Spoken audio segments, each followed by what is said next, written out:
Bonjour et bienvenue dans le podcast du Human Factor. Je m'appelle Alexis Eve et tous les mercredis, je vais à la rencontre des startups les plus véloces pour rentrer en détail dans les bonnes pratiques RH qui leur permettent de faire du facteur humain un levier de croissance plutôt qu'un risque. Je fais une généralité, mais plus les candidats sont chassés, plus ils sont rares, moins ils vont postuler d'eux-mêmes.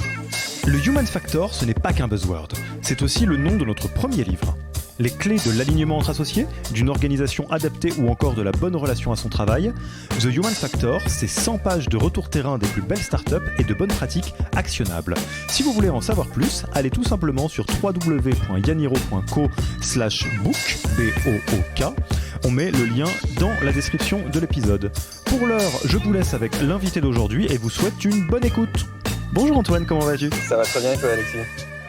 Ça va très bien, ça va chaleureusement même on pourrait dire parce que au moment où on enregistre, je sais pas quand est-ce que sortira cet épisode, mais on est un petit peu juste avant la grande session chaleur en Île-de-France et je crois dans la France tout entière. Donc ça va chaleureusement, mais ça nous empêche pas d'être content, d'être de bonne humeur. Donc moi je suis très content Antoine que tu aies accepté notre invitation sur le podcast du Human Factor de Yaniro et je suis très content qu'on aborde cet épisode, donc bienvenue Antoine. Merci beaucoup. Ouais, grosse chaleur, moi je suis dans une phone box pour ceux qui nous écoutent et je sens que ça va être compliqué cette interview. Ouais, si vous le savez, si vous écoutez l'épisode régulièrement, on n'enregistre pas la vidéo, mais on se voit. Donc, si soit Antoine, soit moi, on commence à suer à grosses gouttes, on manquera pas de vous le faire savoir. C'est qu'on aura tout donné pour cette interview. Donc, si vous avez cliqué sur cet épisode, vous avez une petite idée de ce dont on va parler, et je suis sûr que ça vous enchante parce que c'est des sujets qui sont hyper importants dans la dimension people en startup. Mais peut-être que vous ne connaissez pas Muso, ou si vous connaissez Muso, peut-être que vous connaissez pas Antoine. Donc, moi, j'aimerais bien te laisser commencer par te présenter ainsi que Muso. Yes, ça marche. Eh ben écoute, moi j'ai fondé Muso il y a 1 an et demi. Donc Muso c'est une marketplace de headhunter. Donc en fait ce qu'on fait c'est qu'on met en relation des employeurs et des chasseurs de tête. Alors c'est très simple. En fait quand un employeur met en ligne son annonce, nous on a un petit algorithme qui va scanner l'annonce et qui va nous dire qui sont les recruteurs les plus performants sur ce métier en particulier. Donc si par exemple tu cherches à recruter un data engineer à Lyon, nous, notre algo nous dit les plus forts pour recruter des data engineers à Lyon, c'est ces 10 recruteurs-là. Ensuite, nous, on va faire une sélection de certains de ces recruteurs. On va leur proposer la mission. Eux vont aller chercher des profils. Et quand ils ont des candidats qui sont top, ils te les envoient. Et toi, tu les reçois dans ta boîte mail et sur ton interface Muso. Et alors, c'est un petit peu particulier parce qu'on a un business model un peu original, dans le sens où c'est l'employeur qui fixe ses honoraires. C'est-à-dire que c'est 100% au succès. Tu n'as pas de coût d'entrée. Et c'est l'employeur qui dit sur ce rôle-là, je veux payer 20% d'honoraires. Sur ce rôle-là, je veux payer 25% d'honoraires. Voilà. Et alors, vous existez depuis combien de temps ? Vous êtes combien ? Vous avez levé ? Vous n'avez pas levé ? Qu'est-ce que tu fais, toi, là-dedans ? Alors, moi, je suis CEO. J'ai monté la boîte avec Pierre-Louis, mon associé, il y a 1 an et demi. On est aujourd'hui 18. Il y a 6 mois, on était 4. On a levé des fonds en novembre dernier. Et l'objectif, c'est de faire en sorte de diviser par 2 le temps passé pour recruter, parce qu'en fait, un des gros enjeux que tu as quand tu as une équipe, soit quand tu montes ta boîte, soit quand tu as ta propre équipe, ton équipe produit et tout ce que tu veux, c'est que si tu n'arrives pas à recruter assez vite, en fait, tu es en retard sur tes objectifs business, tu es en retard sur ta roadmap, et donc du coup, tu te fais grappiller des parts de marché, voire dans les cas les pires, en fait, tu chutes, quoi. T'es plus bon, t'arrives pas à innover assez vite, etc. Et donc ça, c'est une problématique que rencontrent 100% des boîtes qui sont en croissance, c'est qu'elles n'arrivent pas à recruter assez vite. Et donc nous, notre mission, c'est de les aider à trouver les meilleurs candidats le plus rapidement possible. Et ça, on le fait grâce aujourd'hui à une communauté de 500 recruteurs indépendants, et on a une 50aine de cabinets spécialisés avec lesquels on travaille. Et notre but, c'est d'apporter à la fois de la visibilité aux employeurs sur un marché qui est très très très opaque. Parce que tu vois, aujourd'hui, si tu veux recruter, je reprends l'exemple de tout à l'heure, tu veux recruter un data engineer à Lyon, tu sais pas qui sont les meilleurs pour recruter un data engineer à Lyon. Et la deuxième chose qu'on apporte, c'est un côté data, c'est-à-dire que toutes les décisions qui sont prises sur la recommandation de recruteurs qu'on fait, c'est des décisions qui sont prises sur le tracking de la performance des recruteurs. Et donc en gros, on sait qu'on connaît la vitesse des recruteurs, parce que c'est une métrique qui est super importante dans le marché du recrutement. Tu vois, quand on leur confie une mission, on va voir combien de temps ils mettent pour envoyer un premier profil et combien de temps ils mettent pour closer la mission, donc pour réussir à recruter. Ça, c'est la première métrique qu'on regarde. La deuxième métrique, c'est une métrique de qualité. Et donc là, en fait, ce qu'on va regarder, c'est sur 10 CV qui ont été envoyés par le recruteur, combien ont été acceptés par l'employeur. super important aussi. Dernière métrique, c'est très simple, mais c'est une métrique de succès. Et donc, on va voir sur 10 missions qu'on a confiées à un recruteur, combien est-ce qu'il a réussi à mener à bien. Et alors, comment dire, là on est 100% dans le sujet du jour, hein, parce que au-delà du fait que toi tu y dédies toutes tes journées, que c'est l'aventure Muso, et que si ça a, on va dire, titillé les auditeurs et auditrices, vous irez voir, hein, ce que fait Muso et à quel point Muso peut travailler avec vous. Mais d'une manière générale, nous aujourd'hui on va profiter de la présence d'Antoine, expert parmi les experts sur ce sujet-là, pour aller tacler un sujet qui est ô combien important, qui est comment est-ce que on travaille avec des prestataires externes pour réussir ces recrutements.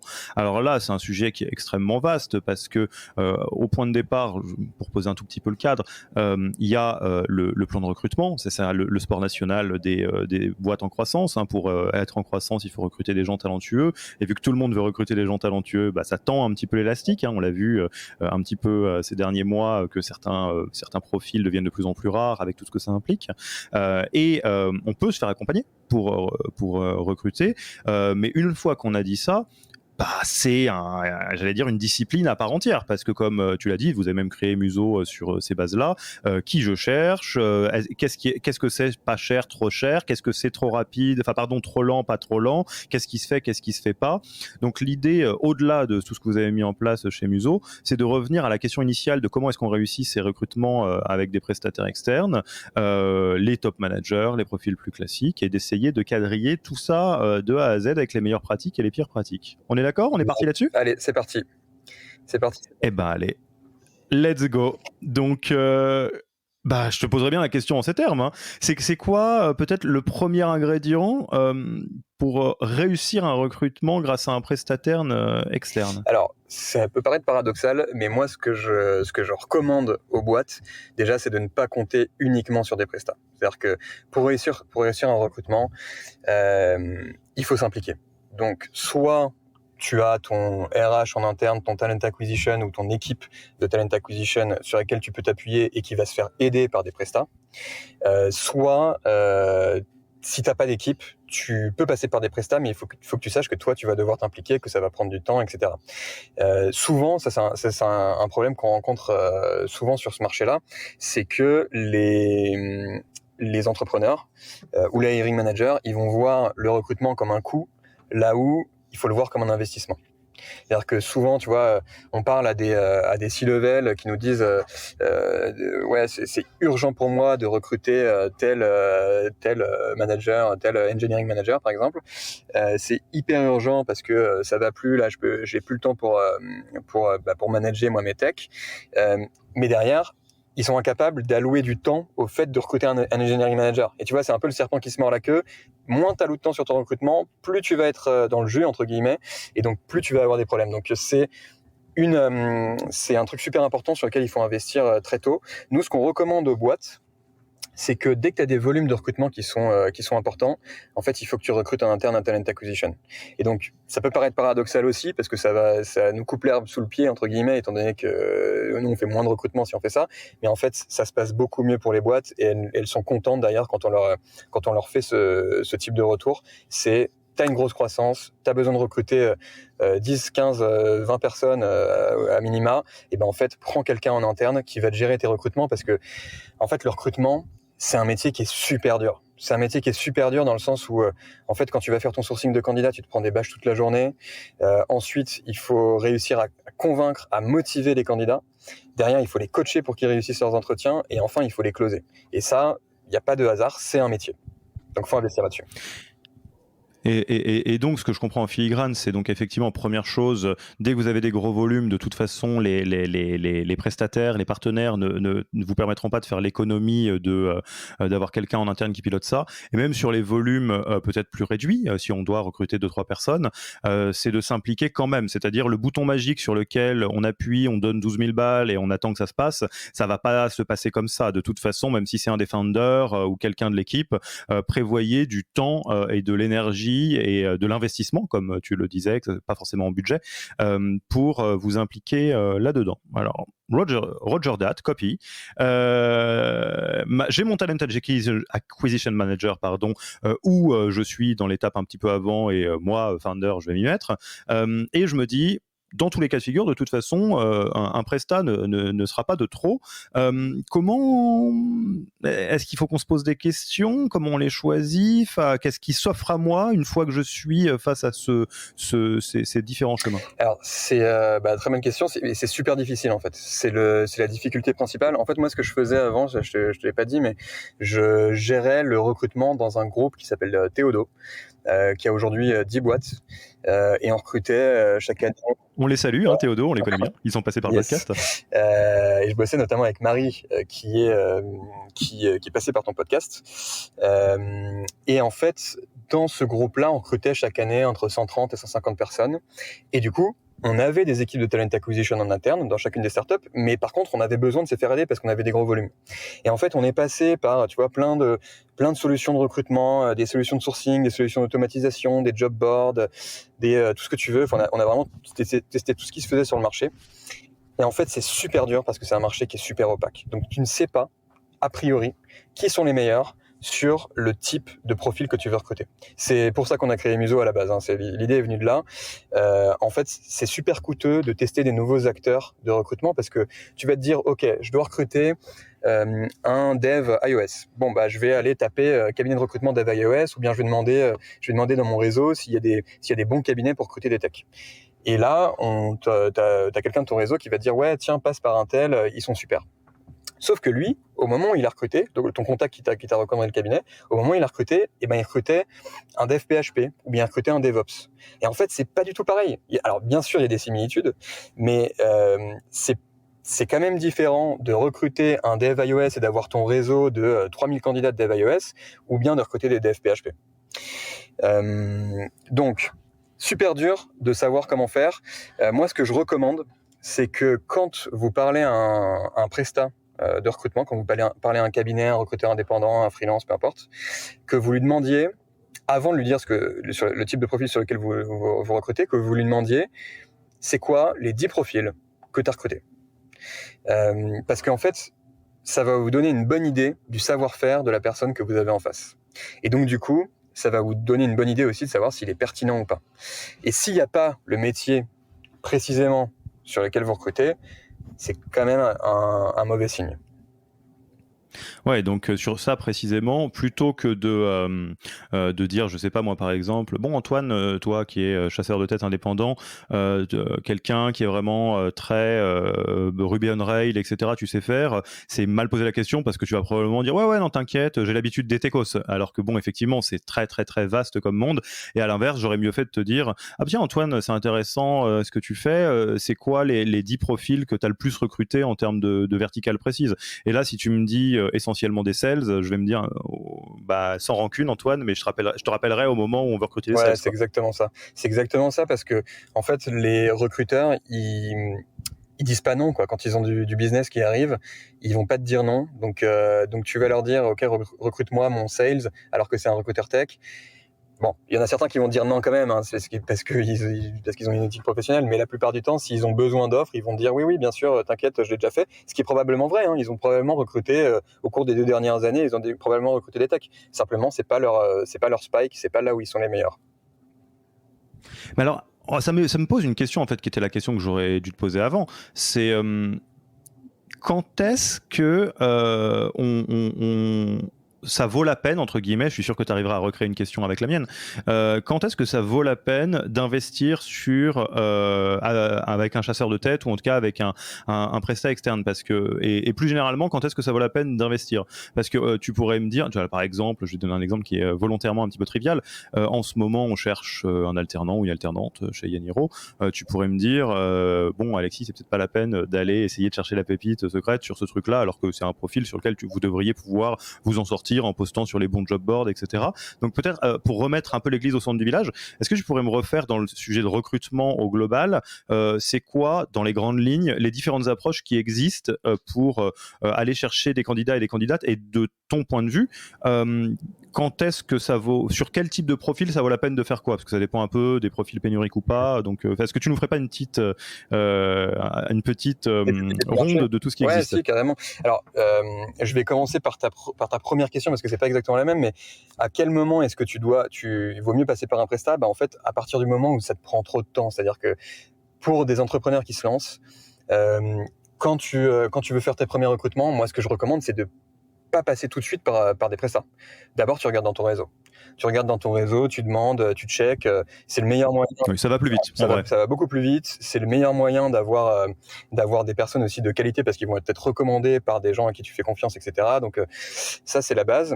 Ensuite, sur les différents canaux possibles pour recruter, on en parlait tout à l'heure. Donc ça, globalement, c'est cooptation, réseau, bouche à oreille. Je rappelle les écoles que je connais, etc. Ouais, quoi. Exactement.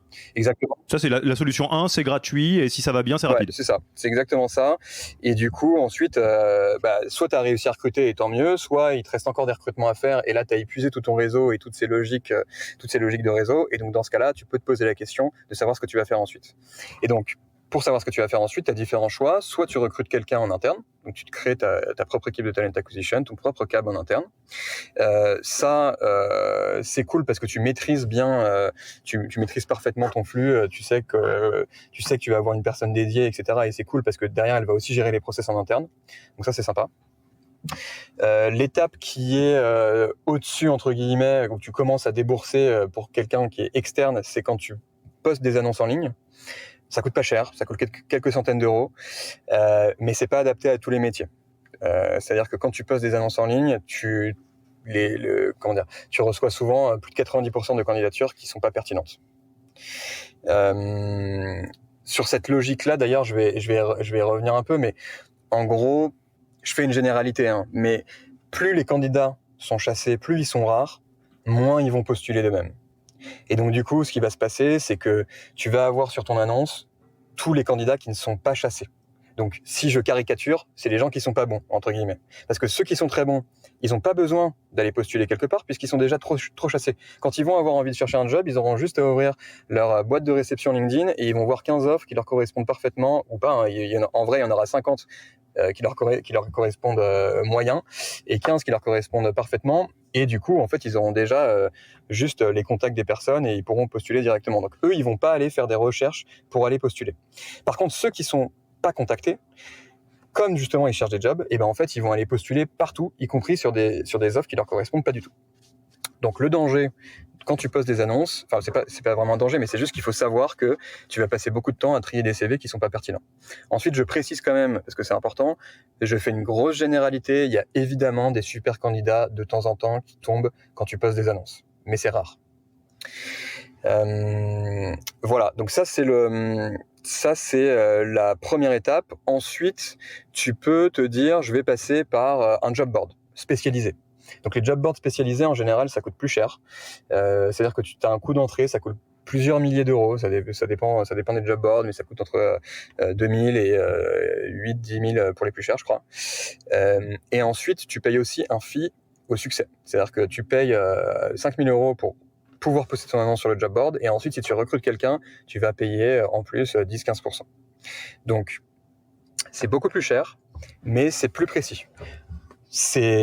Là, t'as pas 90% des candidatures qui sont pas qualifiées, t'en as, je sais pas, tu dois avoir 20% qui sont pas qualifiés, un truc du genre. Ça dépend du type de job.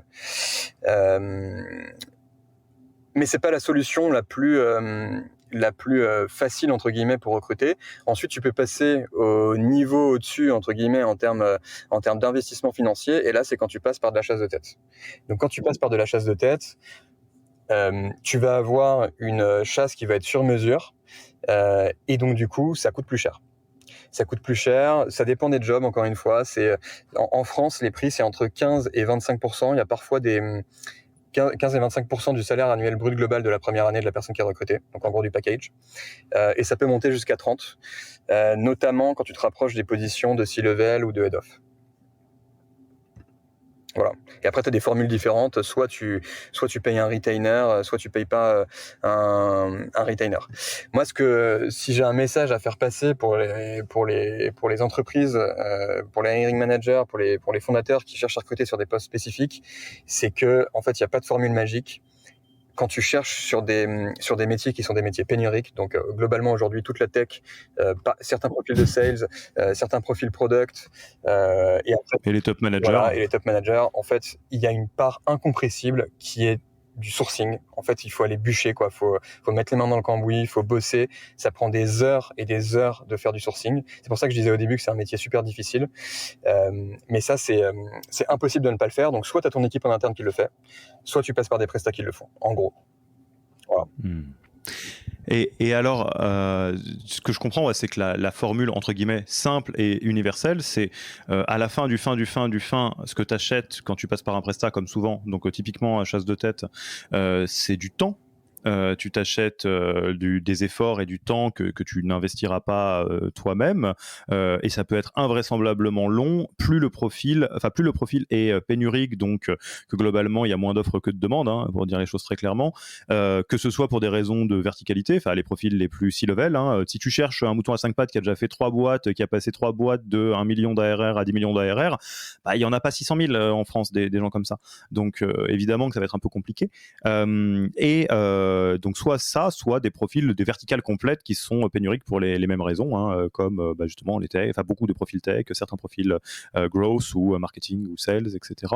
Et globalement une logique qu'on connaît, hein, qui est très importante, et ça me permet de replacer quelque chose de très simple mais qui est un cheval de bataille en ce qui me concerne, qui est que si on veut les meilleurs candidats, il faut aller les chercher parce que le sourcing ne marchera pas, pour une raison qui est extrêmement simple, qui est que le recrutement c'est la même chose que les sales, c'est la même chose. Et il y a des clients qui vont arriver tout seul en s'étant un peu perdu. Le SEO, c'est une stratégie totalement acceptable pour trouver des clients, mais n'empêche que l'outbound, donc aller chercher des clients, c'est un élément essentiel du mix de croissance de la plupart des boîtes. Là, c'est un peu pareil, hein. Si vous voulez trouver des gens, sortez-vous un petit peu, voilà, pour là-dedans, pour aller les trouver. C'est ça qu'on voulait dire. Donc ça, c'est la partie reprendre un peu les bases. Donc voilà, moi j'ai décidé, je vais aller faire appel à un chasseur ou une chasseuse. Déjà, il y a une différence entre les cabs et les indépendants. Tu as des bonnes ou des mauvaises pratiques, ou ça vaut pas tout à fait la peine de faire une grande distinction? Si, il y a quand même une distinction. Alors, moi je prêche pour ma paroisse, mais je pense que les meilleurs, c'est des recruteurs indépendants ou des cabinets qui sont spécialisés.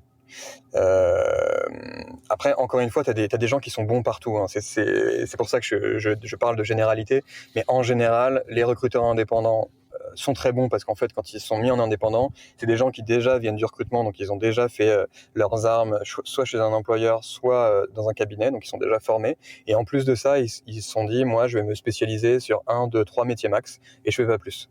Du coup, nous, tu vois, quand parfois on a des demandes qui tombent, on va demander à un recruteur, on va lui dire, ah bah tiens, il y a telle nouvelle offre, c'est une offre de je sais pas, data analyst ou bien une offre de dev Kotlin. Et ben en fait, les recruteurs avec lesquels on bosse, comme ils sont spécialisés, ils connaissent parfaitement leur marché, et donc ils nous disent tout de suite, ah bah oui, mais attends, j'ai eu un tel il y a 2 jours au téléphone, c'est exactement ce qu'ils cherchent, je le rappelle, et donc du coup on a des candidats qui sont envoyés super rapidement. Donc je pense que les meilleurs, c'est ceux qui se spécialisent. Oui, tout à fait. Et c'est ce qui est valable dans beaucoup de choses en général. Et alors, bon, au-delà de la paroisse Muso que tu vas défendre bien naturellement, si on devait imaginer un monde dans lequel Muso n'existe pas, malheureusement, comment on les trouve en fait, ces cabs ou ces indépendants? Parce que précisément, vous avez créé Muso parce que le marché est archi fragmenté, ce qui est problématique. Mais la version à la mano, qu'est-ce que c'est? Comment on fait?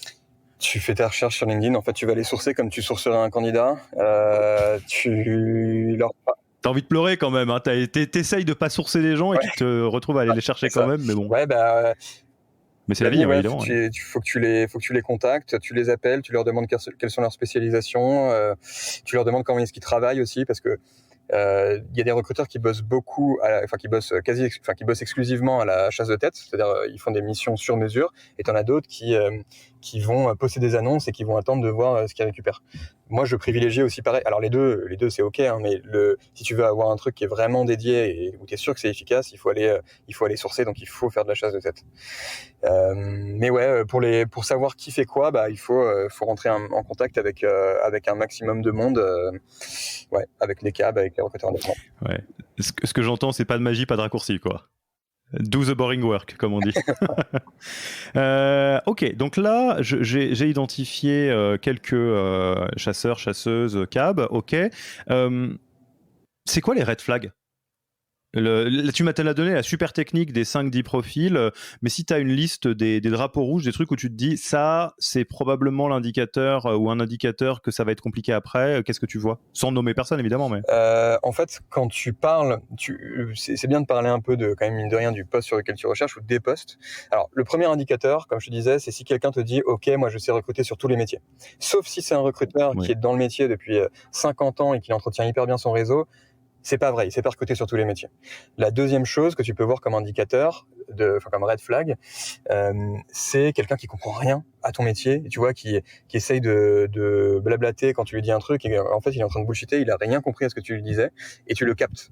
Et donc du coup, tu peux aussi tester la pertinence du recruteur en lui parlant un peu précisément de ton métier, et de voir comment il réagit, de voir s'il comprend. Tu peux aussi lui demander ce qu'il en pense, tu vois, parce que quand on est employeur et qu'on cherche à recruter, souvent on cherche des moutons à 5 pattes.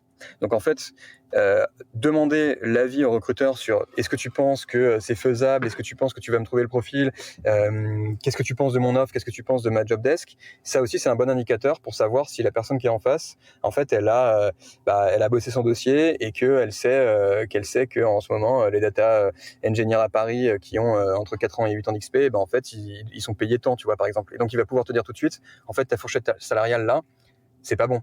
T'es vraiment dans le bas du panier, tu vas avoir beaucoup de mal à recruter.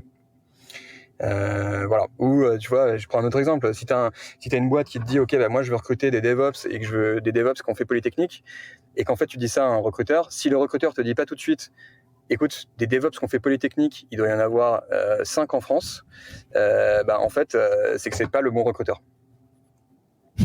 Alors ouais, ça me fait penser aux fameuses annonces qu'on voit des fois du genre 10 ans d'expérience en Solidity, les trucs de Web3, tu vois, qui existent depuis moins que ça, quoi, où tu dis bon, non, malheureusement, c'est pas possible, quoi. Et est-ce qu'il y a des red flags ou plutôt pas des red flags, mais des pratiques qui sont un peu datées ou pas les meilleures, qui sont liées au fait que, et on va pas s'en cacher, les chasseurs de tête sont des vendeurs. Enfin, ils sont là pour la prime, pas que, mais ils sont là pour la prime aussi. Est-ce qu'il y a des mauvaises pratiques commerciales? Et je vais même rétro-pédaler sur ma question. Pour les personnes qui n'ont jamais eu l'occasion de travailler avec un chasseur et une chasseuse de tête, c'est quoi les différentes modalités qui existent? Tu en as rapidement parlé, mais on peut les remettre dans l'ordre. Et selon toi, vu de ta fenêtre, celles qui sont moins acceptables que d'autres ou qui sont plus fair que d'autres? En fait, tu as le truc où tu prends pas de risque en tant qu'employeur, c'est que tu payes 100% au succès. Donc, tu prends pas de risque, mais c'est un peu plus cher par contre. Parce que soit on te trouve la perle rare, et donc dans ce cas-là, tu payes, soit on te la trouve pas, et donc dans ce cas-là, t'as rien payé, et basta, quoi. Au moins, il y a un alignement des intérêts. Ça. Ensuite, tu as un autre type de business model où en fait, tu payes au succès, mais tu payes aussi un retainer. Donc, tu payes un acompte. Je suis assez partagé là-dessus. Nous, on le fait pas avec Muso. On le fait pas parce que moi, à chaque fois que j'ai eu à le faire en tant qu'employeur, à chaque fois que j'ai eu à payer un retainer, j'ai perdu de l'argent parce qu'en fait, le cap derrière n'a pas trouvé les bons profils. Par contre, évidemment que parfois ça marche. Moi, mon avis là-dessus est négatif, mais je sais qu'il y a des caps qui font super bien leur métier, etc. J'aurais tendance à dire à quelqu'un qui cherche, qui se lance dans le recrutement et qui connaît pas encore le cab, j'aurais tendance à lui dire refuse les retainers. Alors là, tous les cabinets vont me détester, mais ouais. En fait, le truc, c'est que quand le marché est drivé par les candidats et qu'il n'y a pas assez de recruteurs comme c'est le cas maintenant, en fait, les cabinets ils vont avoir tendance à faire à faire passer des conditions commerciales qui sont pas des conditions commerciales habituelles, et donc notamment à faire payer des acomptes tout le temps. C'est un choix. Encore une fois, il y a des cabinets qui sont des super cabinets et qui le font et qui ont raison de le faire parce que ça leur permet de faire des tri entre les clients qui sont capables d'investir et ceux qui ne sont pas capables, ceux qui sont moins sérieux, quoi. Après, il y a des dérives. Donc, il y a des cabinets qui font payer automatiquement des acomptes et qui derrière font un semblant de chasse derrière et qui du coup t'envoient quasiment aucun profil. Oui, bon après, ce qui est un mauvais calcul sur le long terme pour la réputation, j'imagine bien. Mais et le retainer, juste pour être clair, c'est une partie. Enfin, ça ne s'ajoute pas à la somme. C'est un acompte. C'est un acompte. C'est en général c'est 30% de la somme globale. Donc tu te mets d'accord avec le cabinet. Ensuite, il y a une autre pratique dont je vais pas parler, c'est l'exclusivité. Donc la notion d'exclusivité, elle est intéressante quand tu cherches à recruter les profils dont tu parlais tout à l'heure. Le CMO qui a bossé dans du retail pendant 10 ans et qui a une expérience aux US de au moins 5 ans. Bah ça, pareil, à Paris, il y en a pas des tonnes, donc ça sert à rien de mettre 5 cabs sur ton besoin.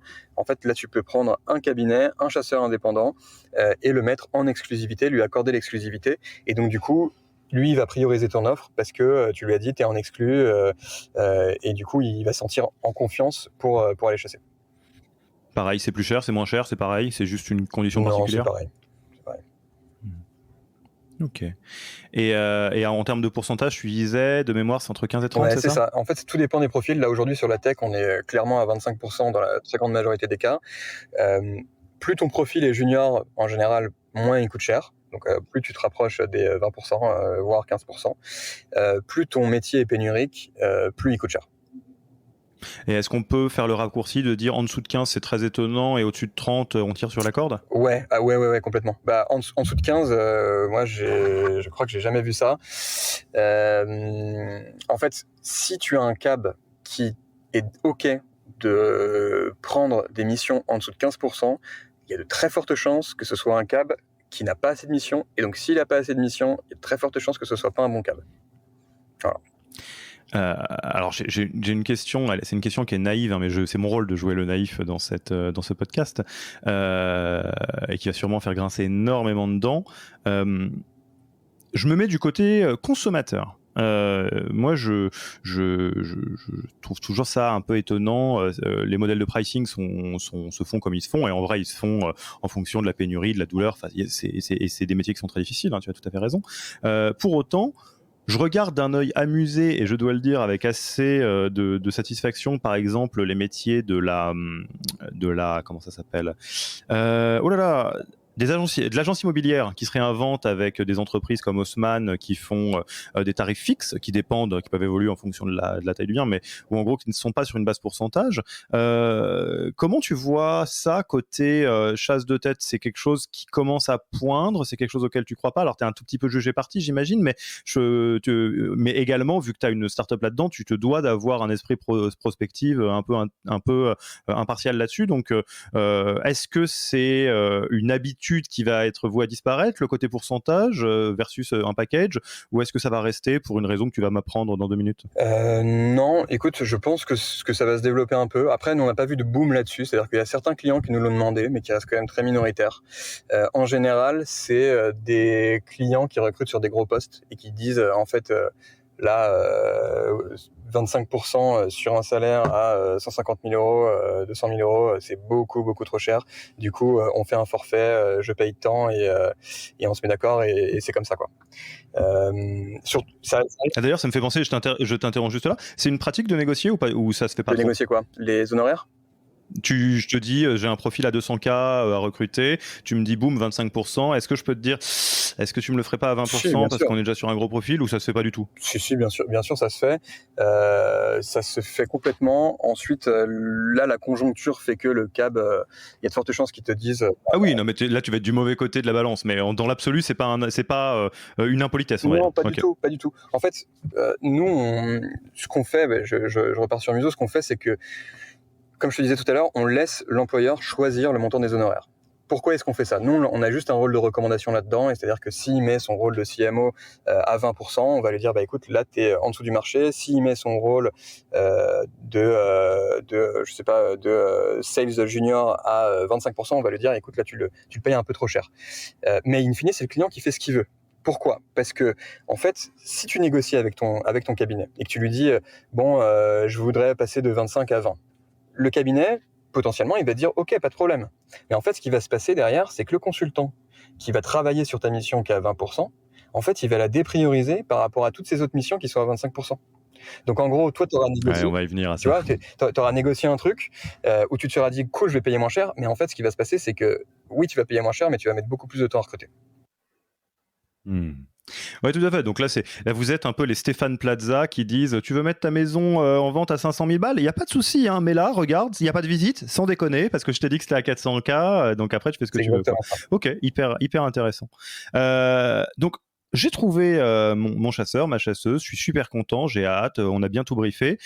Comment on manage son cabinet de recrutement, son chasseur, sa chasseuse? Tu l'as dit toi-même, et c'est comme ça.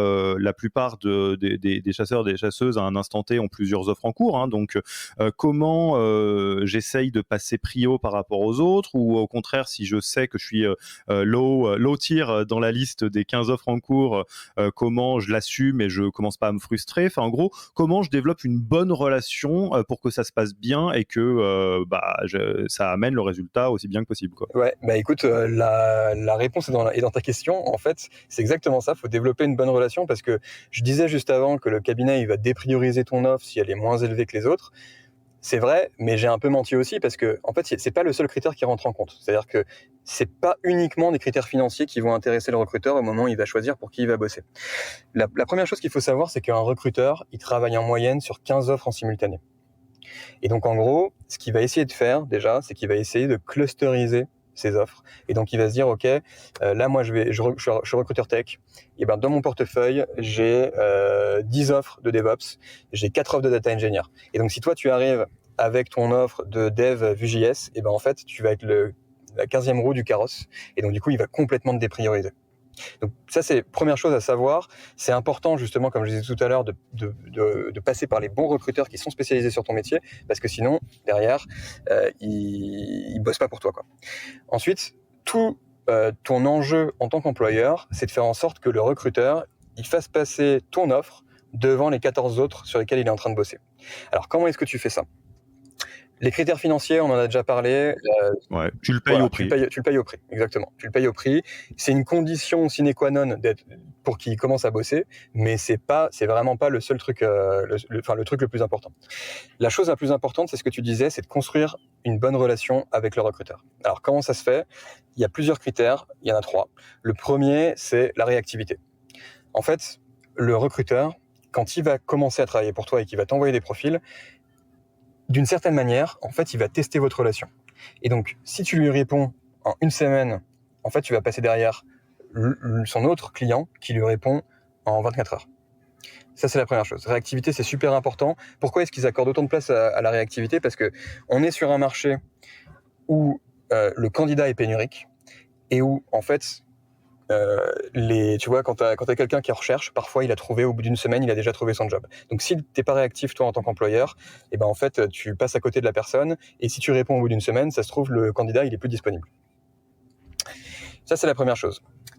Deuxième chose, c'est une question de feedback loop, c'est-à-dire est-ce que tu es précis dans les retours que tu fais au recruteur ? Que tu prennes le candidat ou que tu ne le prennes pas, mais surtout quand tu ne le prends pas. C'est-à-dire qu'il t'envoie un profil, tu dis cette data engineer, je la prends pas, ça m'intéresse pas. Ça, c'est le pire retour que tu puisses faire à un recruteur.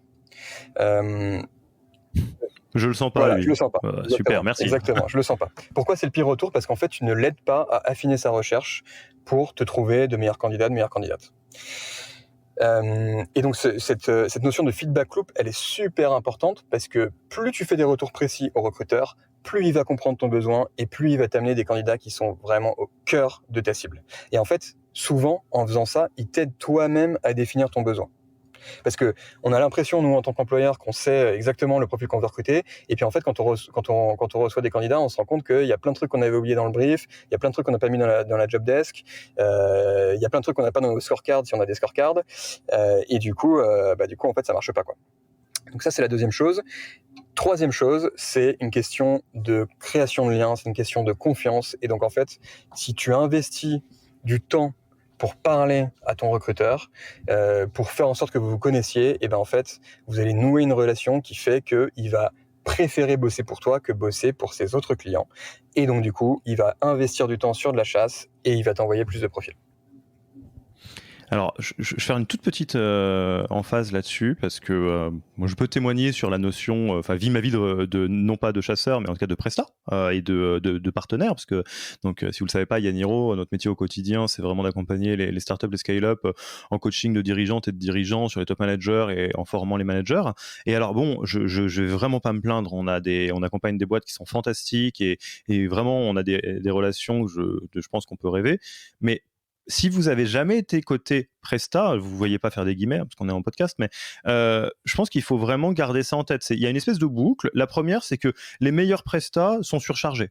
C'est-à-dire, faut pas oublier que on pourrait se dire, bah attends quand même, je lui file du fric et c'est hyper cher et tout. Non, mais oubliez pas que de toute façon, les meilleurs, ils n'ont pas besoin de vous, entre guillemets. S'ils veulent vous couper, ils vous coupent.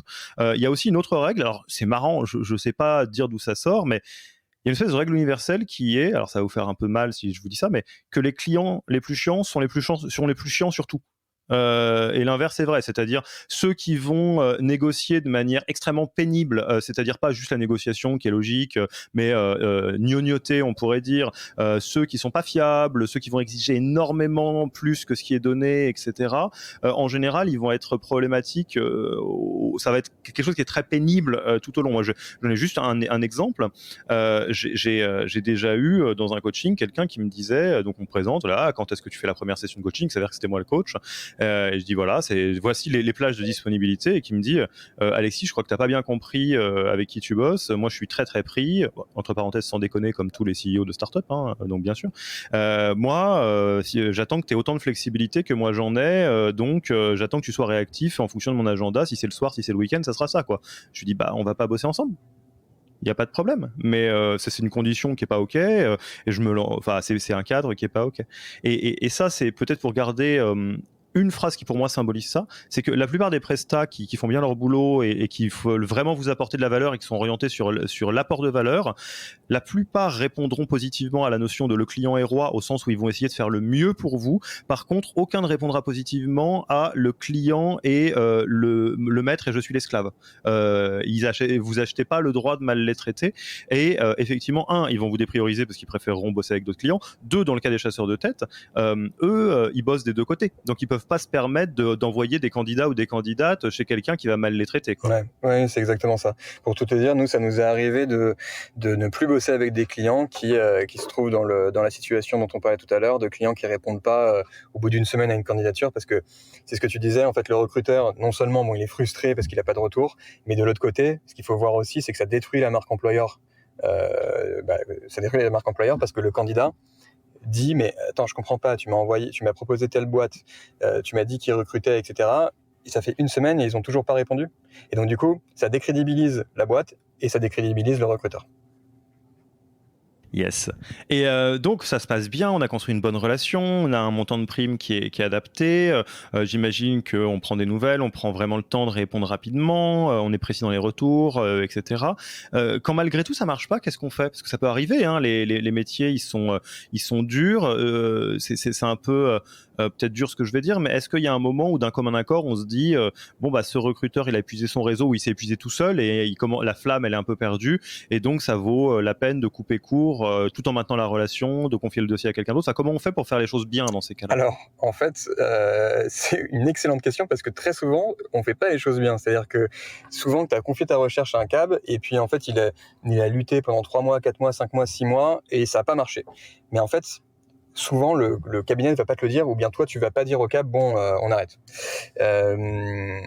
Et pourtant, c'est ce qu'il faut faire. C'est-à-dire que faut se tenir au courant, faut avoir des points réguliers avec ton recruteur ou ton cabinet pour lui demander, ok, est-ce que tu es toujours motivé? Tu penses que tu vas pouvoir m'envoyer combien de profils, tu vois et peut-être qu'un jour, si tu maintiens cette relation, au bout d'un moment, si le cab est vraiment démotivé parce que ça fait des mois qu'il lutte, et ben il te dira, bon écoute, en fait, on n'y arrive pas, on arrête. Et dans ce cas-là, faut tester un autre cab. Faut faire rentrer quelqu'un de nouveau. si tu as toujours besoin de recruter, bien sûr. Il peut y avoir 1000 raisons qui font que au bout de 1 mois, 2 mois, 3 mois, tu n'as pas réussi à recruter et que le CAB est démotivé. Ça peut arriver. Hein. Écoute, c'est la vie. Il faut passer avec quelqu'un d'autre. Et dans ce cas-là, comment tu conserves la relation avec le CAB. Là, je t'ai demandé de chercher un profil, Antoine, donc indépendant. Je vois bien que tu es fatigué, que tu n'y es pas arrivé et je n'ai pas confiance dans le fait que ça va marcher. Pour autant, je pense que tu es un bon professionnel, tu avais mis tous les watts et c'est peut-être juste une question de réseau, tu vois. Comment j'arrive à toi te dire, écoute, on va s'arrêter là parce qu'on voit bien que ça ne va pas le faire, mais pour autant, well done, good job et rendez-vous la prochaine fois. Exactement comme tu viens de le faire. C'est exactement ce qu'il faut dire. C'est exactement ce qu'il faut dire. En fait, toi, ça te permet de clarifier et de savoir qui est vraiment en train de travailler sur ta mission.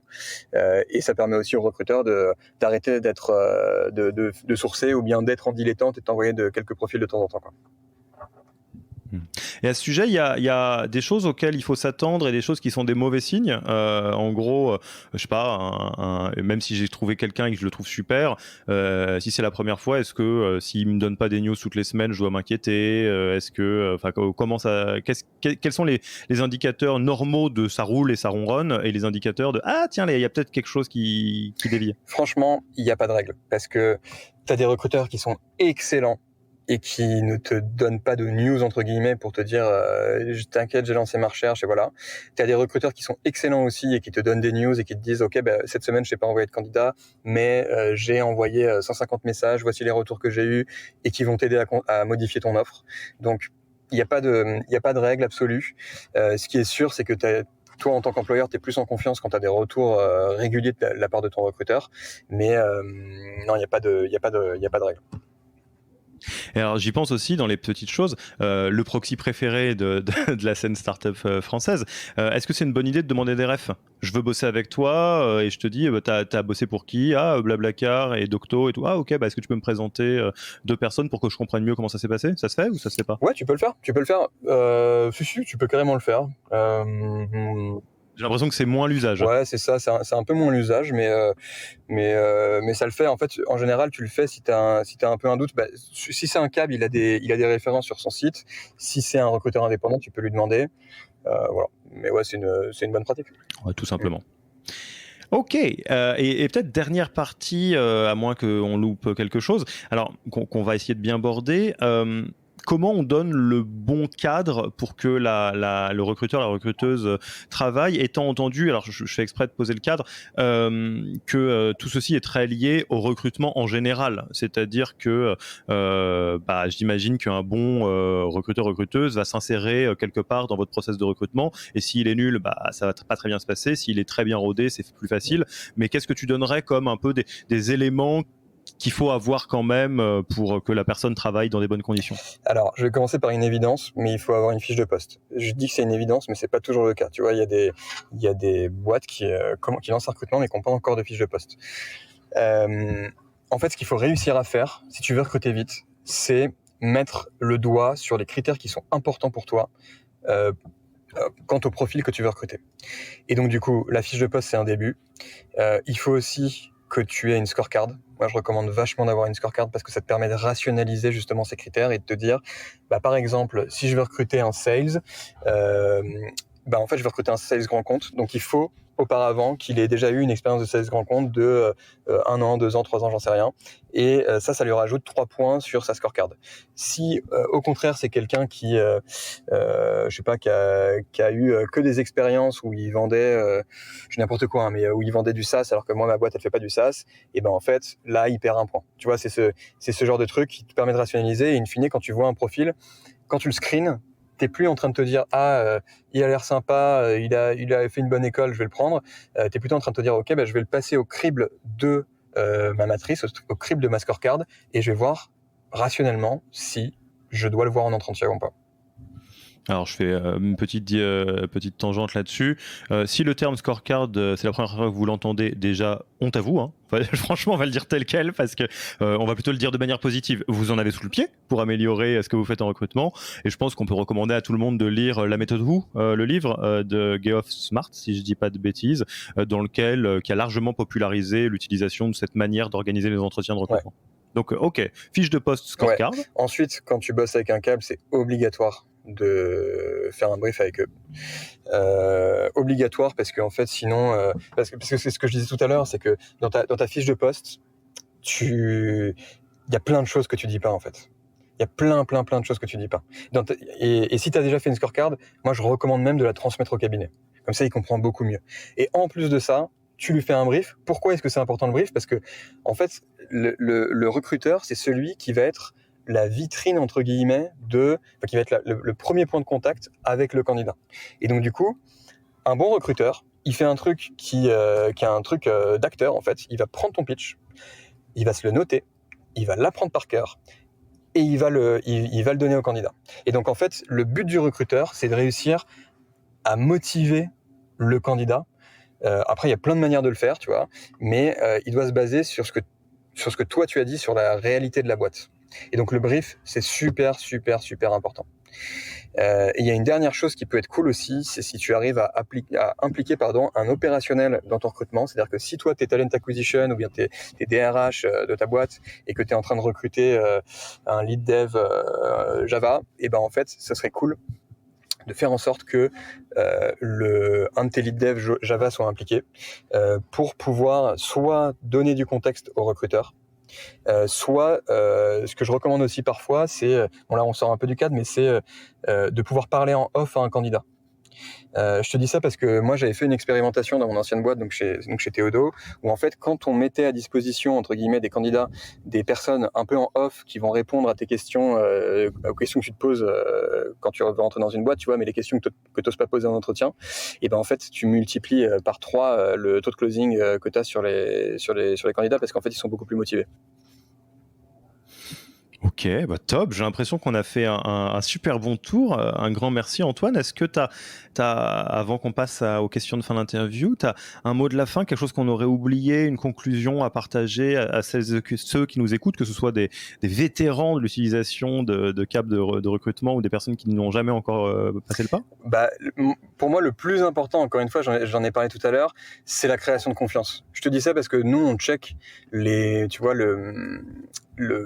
closings qu'on fait, et en fait on fait des petites enquêtes entre guillemets sur les recrutements qu'on fait, et en fait dans 95% des cas, quand ça marche, c'est parce que le recruteur et la personne côté employeur se sont parlé au minimum 2 fois, au minimum du minimum, et donc il y a cette relation de confiance qui a été créée. Après encore une fois, il y a parfois des ovnis où en fait le recruteur et l'employeur ils se parlent pas du tout, ils arrivent à recruter, ça arrive, mais dans la grande majorité des cas, il faut se parler, parce qu'en fait c'est un peu impensif dans le recrutement, mais on travaille sur de l'humain.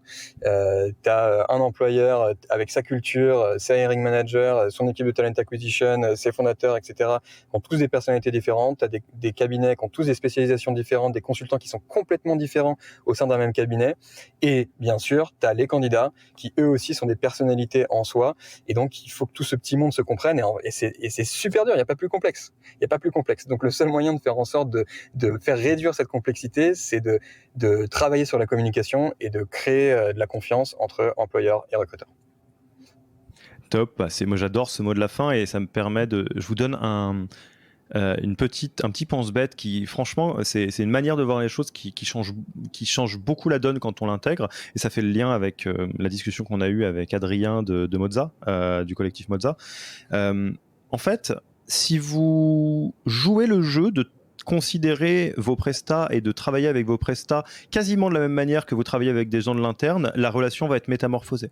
Parce que si vous mettez la même énergie en onboarding, en temps passé, peut-être potentiellement one-to-one, c'est tellement rare que côté prestat, ça va être vu souvent comme quelque chose d'incroyablement bénéfique, et ça va créer une excellente relation, et c'est une manière assez simple finalement de faire la différence, de créer une belle relation de confiance, et on l'a bien vu à la fin d'être le meilleur client, le meilleur traitement hein, en général, donc c'est un peu dans votre main. Complètement, quoi. Ouais, complètement. Et tu vois, nous on bosse, c'est parce que souvent on a l'impression que oui, quand tu as une belle marque employeur, ça suffit pour recruter et que c'est comme ça que tu recrutes vite. Ben c'est pas vrai. En fait, nous on bosse avec des super boîtes, tu vois, on bosse avec Payfit, avec un Conto, on bosse aussi avec des grands comptes, on bosse aussi avec des PME, tu vois, comme Xerfi par exemple.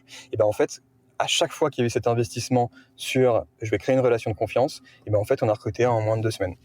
Donc ça peut aller très très très vite. Ok, amen à ça. Le message est passé.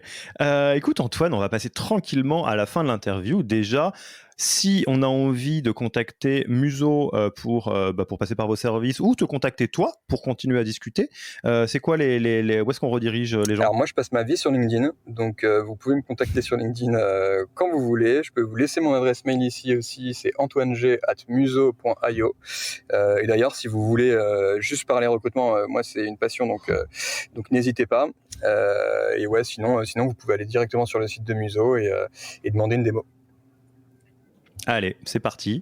Ensuite, tu connais les traditions. Est-ce qu'il y a un livre, podcast, un blog que tu recommanderais aux auditeurs et auditrices? Ouais, alors c'est pas directement du recrutement, mais c'est un livre qui s'appelle Learning to Scale, qui a été écrit par Régis Medina et qui est en fait, c'est un sensei Lean, et c'est un livre super intéressant pour toutes les boîtes qui ont envie de passer à l'échelle. Comme Théodo, qui est un grand copain du Lean. Si le terme vous est étranger, je vous invite à écouter l'excellent épisode qu'on a fait avec notre ami de JV Web, qui travaille aussi avec Régis, qui a Régis pour Sensei. Comme ça, vous pourrez rentrer un petit peu dans le sujet. Et sur le recrutement, je précise, excuse-moi Alexis, sur le recrutement, en fait, le Lean s'applique complètement au recrutement. Et Conto fait du Lean dans le recrutement, Théodo fait bien évidemment du Lean dans le recrutement, il y a d'autres boîtes qui le font. Et il n'y a pas de secret, quand tu appliques le Lean en recrutement, ça marche. Yes. Ensuite, côté outils RH ou pas, c'est quoi ton outil préféré? Alors du coup, moi je suis un peu, je suis un peu un vieux de la vieille, je suis un peu un boomer. Tu vois, je sais même pas comment est-ce que tu fais pour repartager un post sur Instagram, donc j'ai pas d'outil en particulier. Moi, je crois beaucoup au travail manuel, donc j'ai pas d'outil en particulier. Il y a plein de choses qui sont top, qui sont top, mais ouais, j'en ai pas une en particulier que je recommande. Ok, je ne suis pas un boomer hein, et j'aime les outils, mais bon, en tout cas ça me fait rire. Et enfin, notre tradition préférée, hein, la tradition de passage, sinon de flambeau, de micro. Si tu es à ma place, tu invites qui? Et moi j'inviterais bien Roman Ferrero, qui est Head of People chez BAM et qui fait un travail exceptionnel. Ok, Roman, 2 choses. Au moment d'identifier la crème de la crème, Antoine, il pense à toi. C'est aussi parce qu'il peut pas dire Marie Moulinier parce qu'elle est déjà passée de Théodo. Donc, Marie, on pense à toi si tu nous écoutes. Et d'autre part, si tu as envie de venir, si l'idée de passer dans le podcast Yann Hiro t'enthousiasme, Antoine laisse le casque, le micro. Promis, vu d'ici, on n'a pas trop transpiré, même si on est en canicule. Donc, tu es la bienvenue. Écoute Antoine, c'était super. Moi j'ai adoré pouvoir balayer en profondeur ce sujet. Je suis très curieux de savoir jusqu'où Muso va aller, parce que je trouve que c'est un super projet aussi. Moi il me reste plus qu'à te dire à la prochaine et à te remercier pour ton temps. Ça marche, merci beaucoup Alexis, à la prochaine.